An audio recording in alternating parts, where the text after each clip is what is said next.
mon tableau de bord d'affiliation affichait un seul chiffre, 0. Pas 10 euros, pas même 5 euros, 0.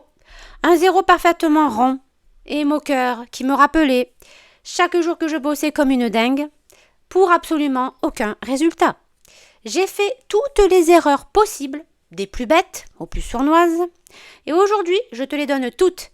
Pas juste la liste, je te raconte comment chacune d'elles a failli me faire tout arrêter et surtout comment je m'en suis sortie. Si tu as déjà eu cette sensation de crier dans le vide, de publier du contenu que personne ne lit ou de recommander des produits que personne n'achète, tu es exactement au bon endroit ici. L'affiliation, ce n'est pas une arnaque, mais c'est un business plein de pièges. Si tu ne sais pas où il se cache, eh bien dans cette vidéo, je vais te donner les 5 erreurs critiques qui m'ont bloqué pendant près d'1 an avec des revenus proches de 0. Pour chacune, je te donne mon histoire, la leçon et la stratégie exacte qui a tout changé. Donc, je te conseille de rester jusqu'au bout. Pourquoi ? Parce que la 5e erreur, c'est la plus sournoise. C'est celle qui peut ruiner tous tes efforts, même quand tu pensais avoir tout commis dans le passé. L'erreur numéro 1, la niche passion plutôt que la niche profitable. La niche passion plutôt que la niche profitable, qu'est-ce que ça veut dire exactement, d'accord ? Eh bien au début, je ne sais pas si tu as déjà vu ça sur des vidéos, mais tout le monde te dit oui, il faut que tu choisisses une niche qui est ta passion, ça sera plus facile pour revendre des produits dont tu fais la promotion. D'accord ? Alors finalement, qu'est-ce que j'ai fait ? J'ai fait comme tout le monde. J'ai essayé de choisir une passion et j'en ai fait, ma niche en quelque sorte. J'étais fan de cinéma d'auteur est-allemand des années 70. Alors, j'ai lancé un blog ultra spécialisé, avec des critiques, des analyses, des biographies de réalisateurs oubliés. J'adorais écrire ça, mais le problème, c'est que j'étais certainement la seule. Donc, résultat, 0 commission, la leçon a été dure, la passion, elle était toujours toute seule et elle ne payait pas les factures. Une bonne niche, c'est l'intersection de 3 cercles. Ta passion, ton expertise et un vrai problème potentiel de revenus. Une audience qui a un problème est prête à payer pour le résoudre. Voici comment j'ai redressé la barre. Premièrement, j'ai confronté mes centres d'intérêt à la réalité avec des outils comme Google Trends. Deuxièmement, j'ai analysé la concurrence. Une niche sans concurrence est souvent mauvais signe. Ça veut dire qu'il n'y a pas d'argent à faire. Point numéro 3, j'ai validé le potentiel de monétisation avant même d'écrire une ligne. Aujourd'hui, les niches qui explosent, évidemment, ce sont les outils IA ou encore le télétravail, le bien-être et le voyage. Trouve ton croisement entre ce qui t'intéresse et ce dont ton audience a vraiment besoin. Erreur numéro 2, créer du contenu vitrine qui ne résout aucun problème. C'est-à-dire, une fois ma nouvelle niche trouvée dans la productivité, j'ai recommencé à me planter. Pourquoi ? Parce que mes articles ressemblaient à des catalogues. Par exemple, des top 10 des agendas ou 5 applications de liste de tâches. Je listais les fonctionnalités, je collais mon lien et j'attendais. J'attends toujours d'avoir une vente. La raison est très simple. Mon contenu n'apportait aucune valeur. C'était en quelque sorte une pub à peine déguisée. Et au final, les gens ne sont pas dupes. La leçon a été un vrai déclic. Les gens n'achètent pas un produit, ils achètent une solution à leurs problèmes. La vente, c'est une conséquence de la confiance, pas le but du contenu. Alors, j'ai tout changé. Au lieu de faire des top 10 des agendas, j'ai écrit la méthode simple pour arrêter de procrastiner et les 3 outils qui m'ont aidé. Est-ce que tu vois la différence ? C'est le problème de l'audience, pas le produit. Et j'ai misé sur l'honnêteté brutale, c'est-à-dire les avantages et les inconvénients. Un avis qui ne dit que du bien n'est pas crédible. Dès que j'ai commencé à vraiment aider, mes clics et mes conversations ont décollé. L'erreur numéro 3, c'est d'ignorer le SEO et prier pour que le trafic arrive sur ton offre. J'avais une bonne niche, du contenu utile, mais face à un mur, c'est-à-dire le manque de trafic. Je publiais, je partageais sur Facebook et c'est tout. Je pensais que si mon contenu était bon, Google le remarquerait tout seul. Bon, c'est un mythe carrément dangereux. La leçon a été très dure. Pourquoi ? Parce que le marketing de l'espoir, ça ne marche pas. Créer du contenu, c'est 20% du travail. Les 80% restants, c'est la promotion et le SEO en est le pilier le plus durable. Alors, j'ai arrêté d'écrire au hasard. Premièrement, j'ai appris les bases ciblées, les mots-clés que les gens tapent vraiment dans la barre de recherche et donc je les ai mis dans mes titres, dans mes intros et dans mes sous-titres.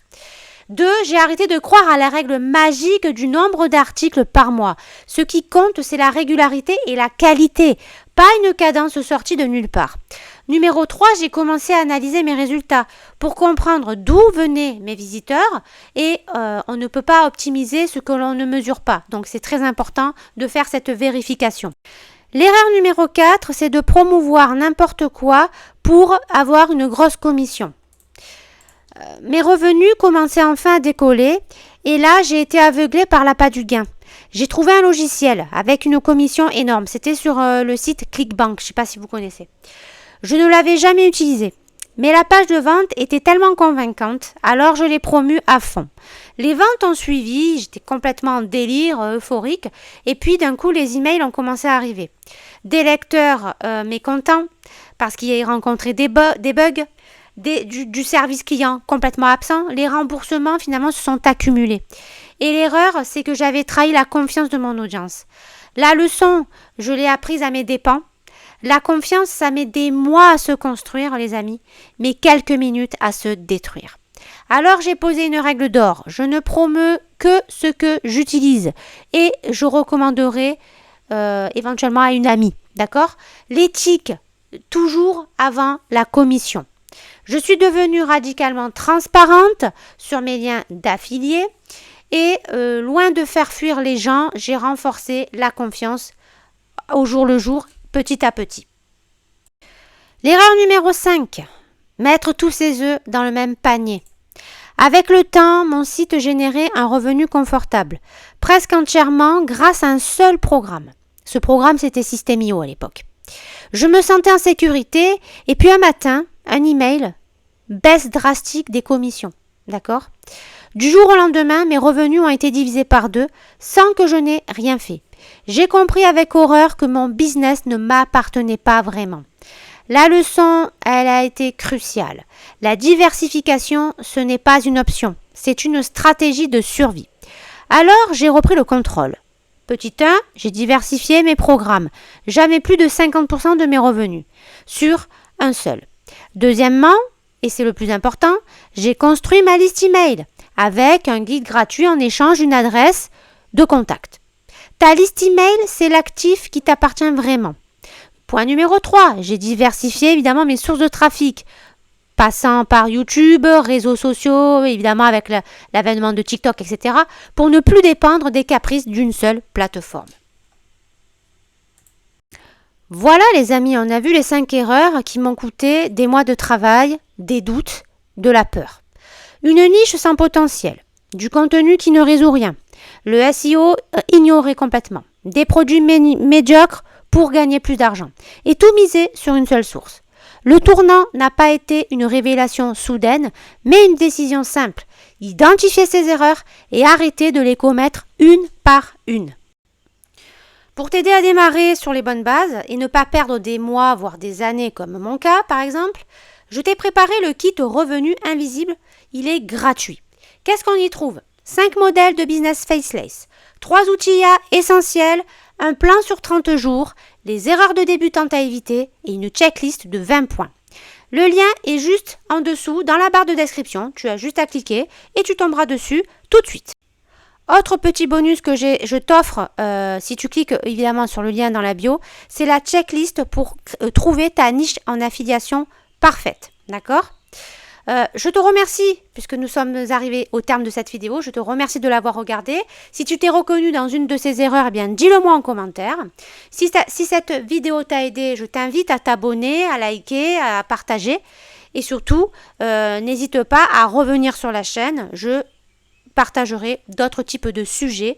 Et même si par exemple tu en as un que tu aimerais que je traite, dis-moi-le en commentaire, ça me ferait extrêmement plaisir de répondre à ta question. Et je te dis à très vite.